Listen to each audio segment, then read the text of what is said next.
Hello everyone, আসসালামু আলাইকুম। আজকে আমরা আরো একটি মনিটর রিভিউ করব। এই মনিটরটি হচ্ছে একজন গ্রাফিক ডিজাইনার ব্যবহার করবে। তো একজন গ্রাফিক ডিজাইনের জন্য এই মনিটরটি কেমন হবে এবং হচ্ছে এটার স্পেসিফিকেশন এবং এটার ভিতরে কম্পোনেন্ট গুলো কি কি দেওয়া হয়েছে, প্রত্যেকটা বিষয় নিয়ে হচ্ছে আলোচনা থাকবে। তো এটার মডেল হচ্ছে HP M22F। তো আমরা এখন এটাকে জাস্ট আনবক্স করে ফেলবো। ওয়াও, খুব সুন্দরভাবে কিন্তু অর্গানাইজড করা। তো আমার পিছনের যে মনিটরটি দেখতে পাচ্ছেন, এটা কিন্তু হচ্ছে আমাদের LG22MK600। এটাও 22 ইঞ্চি মনিটর। তো সেম প্রাইস এবং সেম রেঞ্জের এই মনিটরটা হচ্ছে এটা।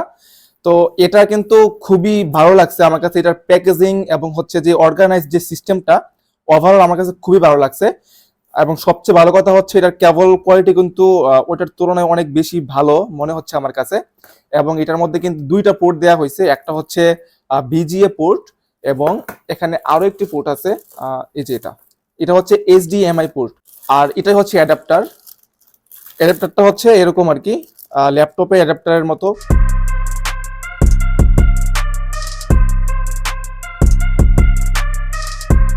ভিতরে দেখতে পাবো আরো একটি বিশাল বড় ইউজার ম্যানুয়াল দেওয়া আছে। তো এই ইউজার ম্যানুয়ালটা হয়তো বা আমাদের প্রয়োজন হবে না, আমরা নিজেরাই পারবো। আর এটাই হচ্ছে আমাদের মেইন ইউনিট বা আমাদের মনিটর। এটাকে এভাবে আমরা খুলে ফেলি।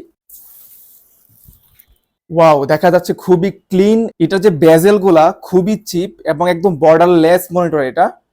প্রথম দেখাতেই খুবই ভালো লাগছে আমার কাছে। আচ্ছা, এই মনিটরটা যদি আমরা একটু পিছনের দিকে যদি একটু দেখি, তাহলে দেখতে পাবো পিছনের দিকে হচ্ছে একটা HDMI, একটা VGA, একটা হচ্ছে পাওয়ার অ্যাডাপ্টার, মানে ইনপুট করার জন্য, পাওয়ার ইনপুট করার জন্য একটা পোর্ট দেখা যাচ্ছে। এছাড়া এখানে আর কোনো কিছু দেখা যাচ্ছে না। আর একটা এসএসওয়াল হচ্ছে এখানে একটা লক করার মতো কিছু একটা দেখা যাচ্ছে আর কি। আর নিচের দিক থেকে হচ্ছে আমরা দেখতে পাবো কিছু বাটন দেখা যাচ্ছে, যেগুলো হচ্ছে ফাংশনের জন্য কাজ করবে। এদিকে একটা এলইডি ইন্ডিকেটর দেওয়া আছে। এই হচ্ছে মনিটরের একদম ওভারভিউ, একটা পুরো একটা লুক। যেটা বলতেছিলাম, খুবই প্রফেশনাল একটি ভাইব আমরা হাতে নিয়েই পাচ্ছি আর কি। এখন আমরা পাওয়ার দিয়ে দেখবো যে এটার হচ্ছে কালার কোয়ালিটি কেমন এবং একজন গ্রাফিক ডিজাইনারের জন্য এই মনিটরটা কেমন চয়েস হতে পারে। যেহেতু এই মনিটরটা একজন গ্রাফিক ডিজাইনার ব্যবহার করবে, তাই প্রথমেই হচ্ছে আমাদেরকে শিওর হয়ে নিতে হবে যে এই মনিটরের কালার কন্ট্রাস্ট এবং কালার অ্যাকুরেসি ঠিক আছে কিনা। তার জন্য হচ্ছে আমরা একই ডিজাইন তিনটা মনিটরে বা হচ্ছে তিনটা স্ক্রিনে দেখব। তো এটা হচ্ছে আমাদের ল্যাপটপের স্ক্রিনটা একটু ফ্যাকাশে টাইপের, এটা আগে থেকে একটু প্রবলেম মনে হয়েছে আমার।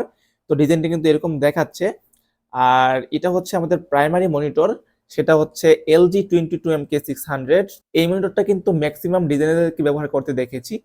তো আশা করি এই মনিটরের কালার কন্ট্রাস্ট নিয়ে কোনো প্রশ্ন হবে না। এটা আমাদের সদ্য সেট আপ করা SP M22F মনিটরটি। এই মনিটরের ডিজাইনটা ওপেন করার পরে আমাদের কাছে কিন্তু কালার কন্ট্রাস্টটা একটু বেশি মনে হয়েছিল, বিশেষ করে কন্ট্রাস্টটা একটু বেশি মনে হয়েছিল। তো তার জন্য কিন্তু আমরা খুব সহজে এটা ফিক্স করতে পারছি। এখন কিন্তু মনে হচ্ছে যে LG এবং হচ্ছে HPর এই মনিটরটা কিন্তু প্রায় সিমিলার টাইপ কালার দিচ্ছে। মনিটরের সেটিংস থেকে ব্রাইটনেস এবং কন্ট্রাস্ট গুলোকে একটু আপ ডাউন করে কিন্তু আমরা একটু অ্যাকুরেট করে নিতে পারছি। যদি আপনি বর্ডারলেস খুব সুন্দর একটি মনিটর দেখতে চান, তাহলে কিন্তু এই মনিটরটা আপনার কাছে বেস্ট চয়েস হইতে পারে।